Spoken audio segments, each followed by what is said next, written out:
Intense fighting around the town of Soledar in eastern Ukraine. Russian military advances are being claimed and denied.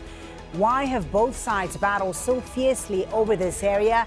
And does it mark a new phase in the war? This is Inside Story.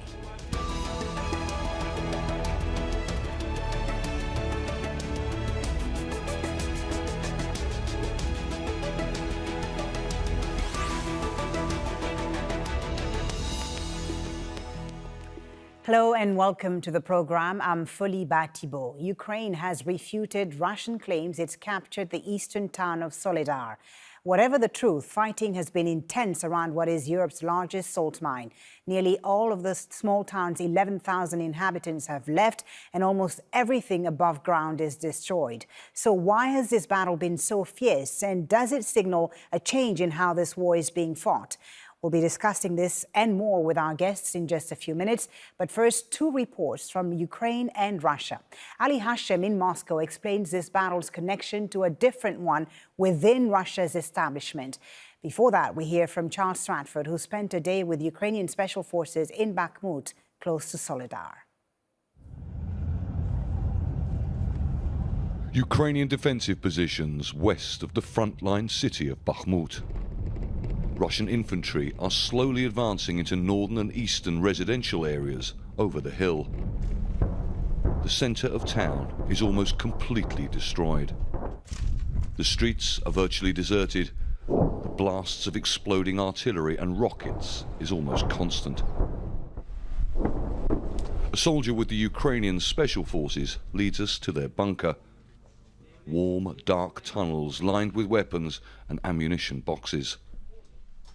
Drones feed real-time video of Russian infantry movement only 1.5 kilometers away. They have a lot of manpower, so they send every time their troops like waves. So we cannot stop every time because we have less guys. And unfortunately, we also lost a lot of guys at this moment. Men rest before their next mission, often close combat, where trenches are only 20 meters apart.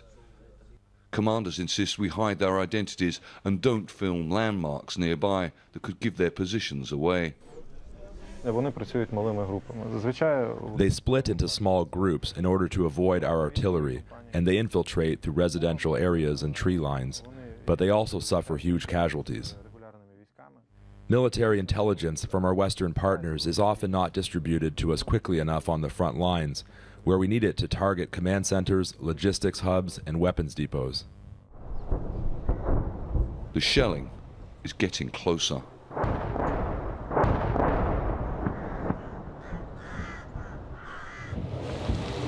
There's been an intensification of shelling in the last few minutes.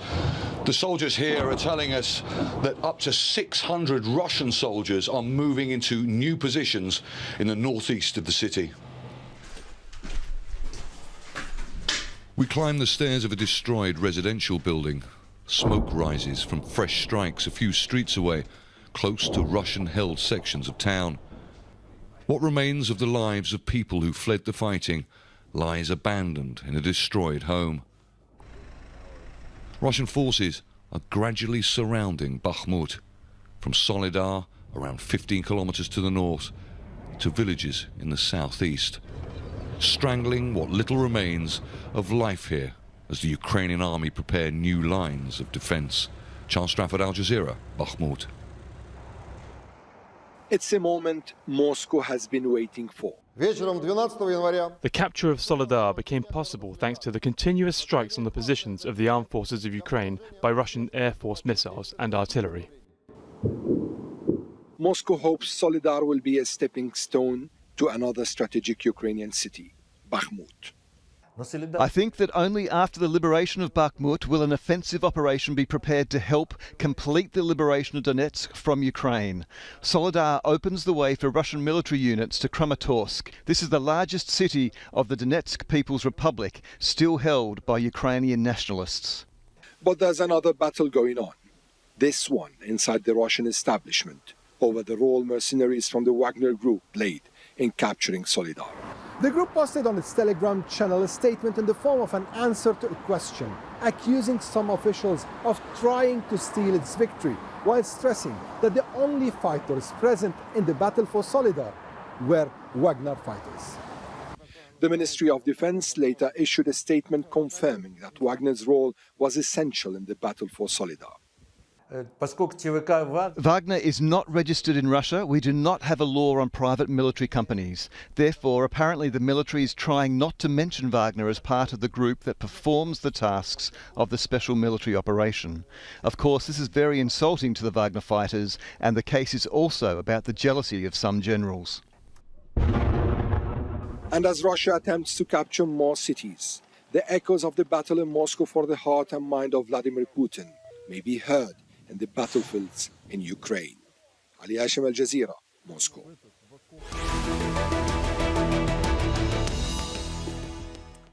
Well, let's bring in our guest now for today's show. From Odessa in Ukraine, Bociurkiw. He is a senior fellow at the Atlantic Council.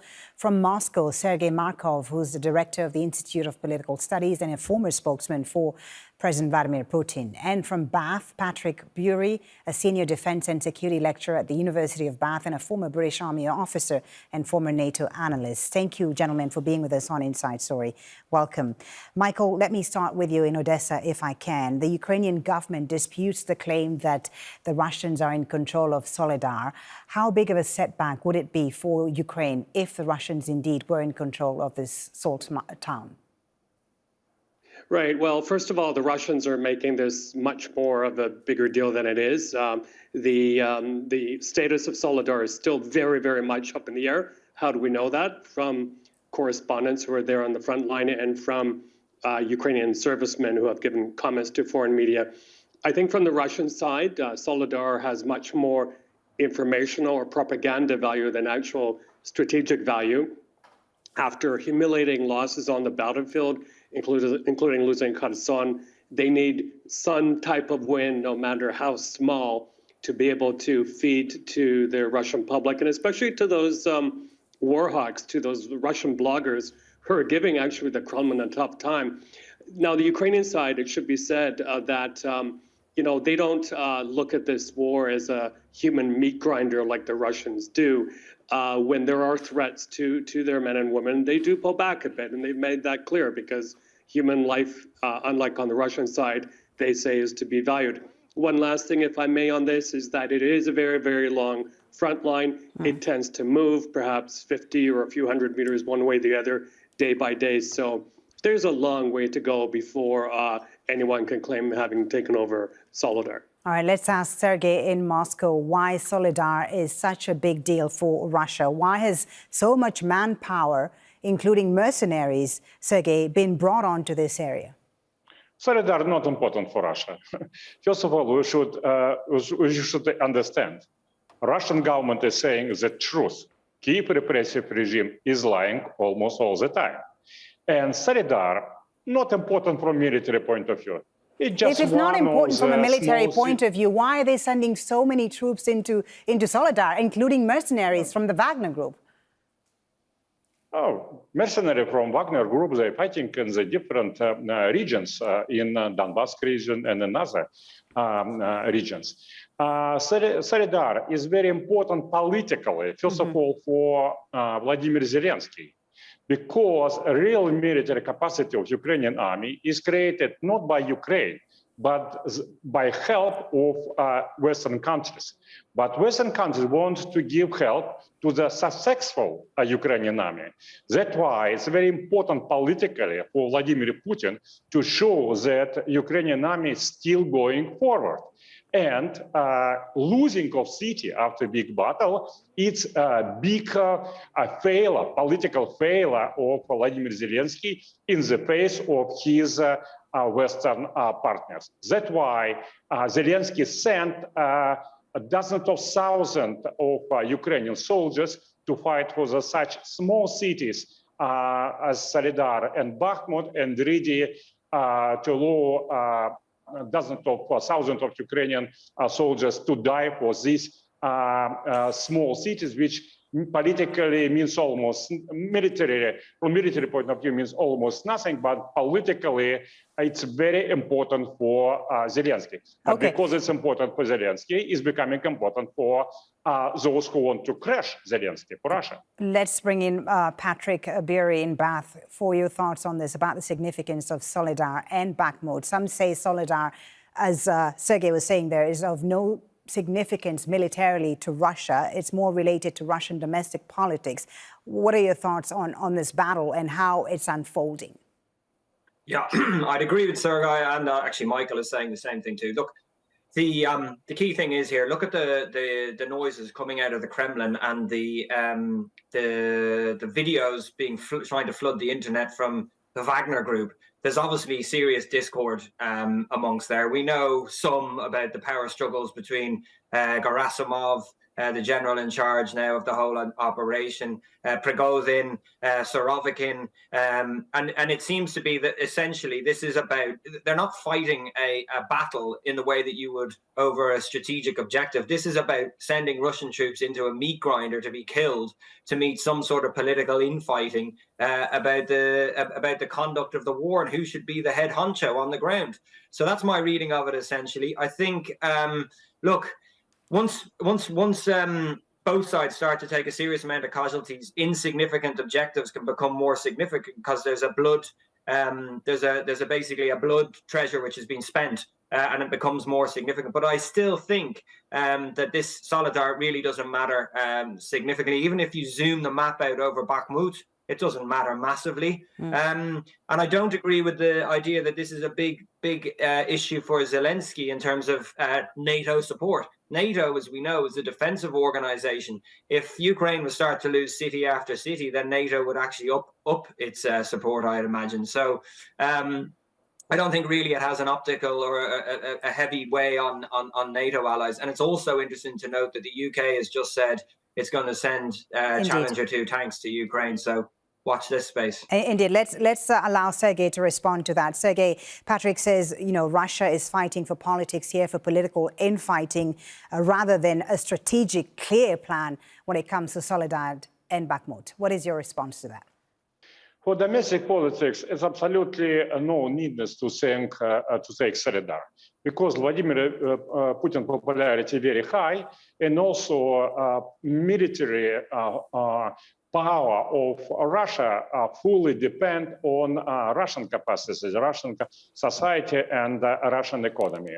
So for Russian domestic politics, it's not so important. Of course, Russian society want very much Russian army to go forward and to liberate more and more Ukrainian cities, not only Donetsk and Lugansk, but also Kharkov, Odessa, and others. Russian representative of the United Nations say very clearly last night about Russian demands.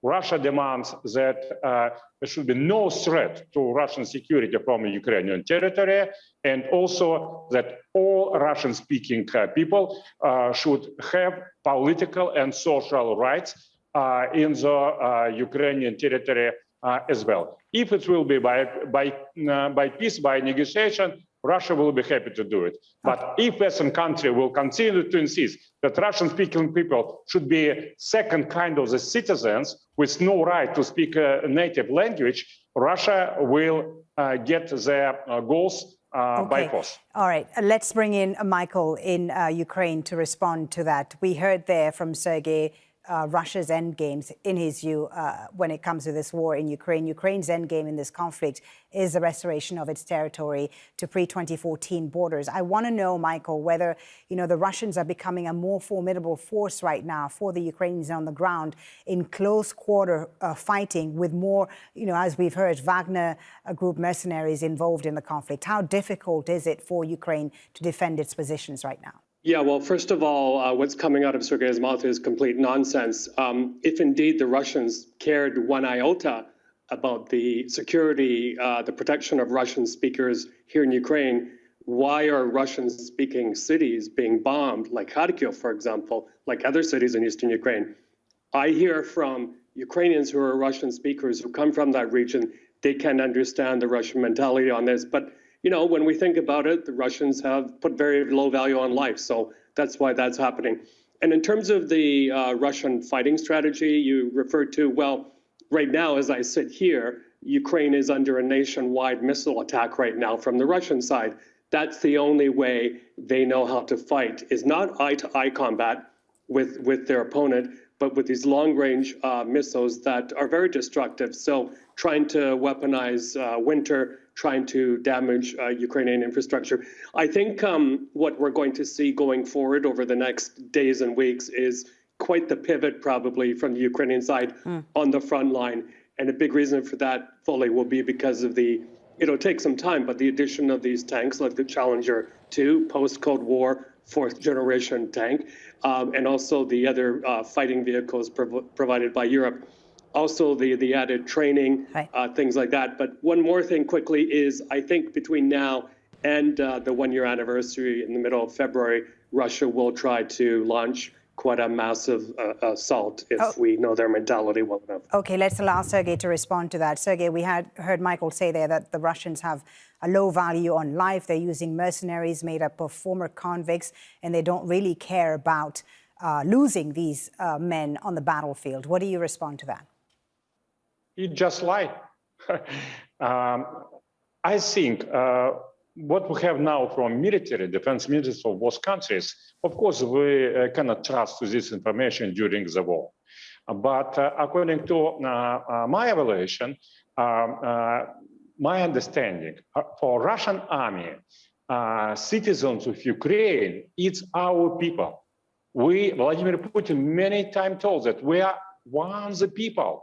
It's some kind of civic war inside Russian people. You may know that 70-80% as Michael said, if Russia considers language. these people its people, why is it bombing cities that are occupied by its so-called people? No, he's lying.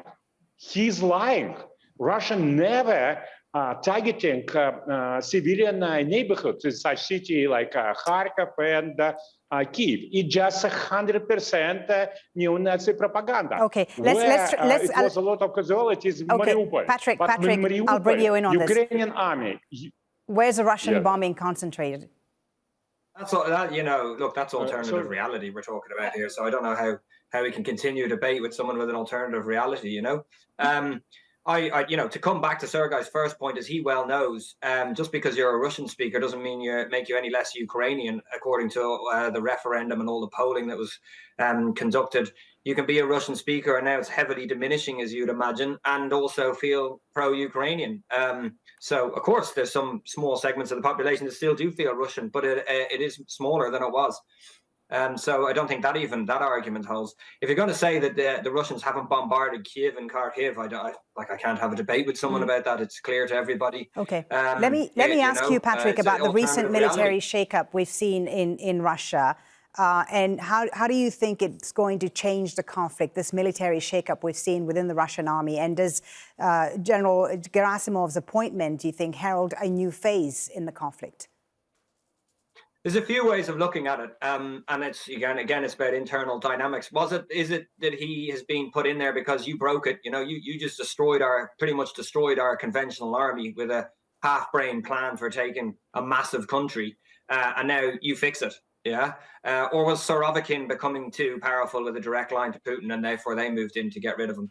I agree with Michael. I think we can expect to see 100,000 partly trained, recently mobilized Russian troops being pushed into an attack somewhere, and we'll have to see. Hopefully the Ukrainians can repel that. I wouldn't be surprised if they have to give ground in places. Okay. But really this is about the summer, Folly.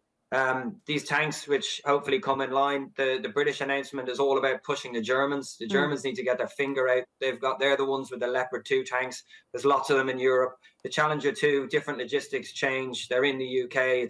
It's a gesture. It's an important gesture, but we need the Leopard 2s. An important gesture, you say, Patrick. What's the end game for the West in arming Ukraine with more offensive weapons? We've heard the UK announcing the tanks today, France as well. What is the end game of the West here? So I was just coming on to this. So I think the tanks and the armored infantry fighting vehicles are about creating an armored brigade for Ukraine that can be used come the summer in counteroffensives. I'd expect 2 Ukrainian counteroffensives this summer is what I'm thinking. Who knows how successful they'll be. The Russians have had a long time to prepare defensive lines. And there's a few things about modern warfare we are waiting to find out, such as how do precision-guided munitions work against trenches and defences in depth, which is different from we've seen them so far. So, yeah, it remains to be seen, but we've definitely got another summer of fighting coming at least. All right. Sergei Markov in Moscow, we are nearing the 1-year anniversary of this Russian invasion. What are Russians' plans for Soledar and beyond after it's consolidated its control of this area? Russian plan still the same. Russia doesn't need new territory. You may know from geography that Russia is the biggest country in the world in terms of territories and kilometers. What Russia needs is, first of all, to liberate people in Ukraine. Those Ukrainian political leaders who believe that Ukraine and Russia should be in friendship and in one economic union should be liberated from Ukrainian prison and should be allowed to have free political campaigning for getting political faction and majority in the Ukrainian parliament. It means that Ukraine should be democratized and Ukraine should be neutral. It's what Russian army is fighting for. That's why it's very much supported.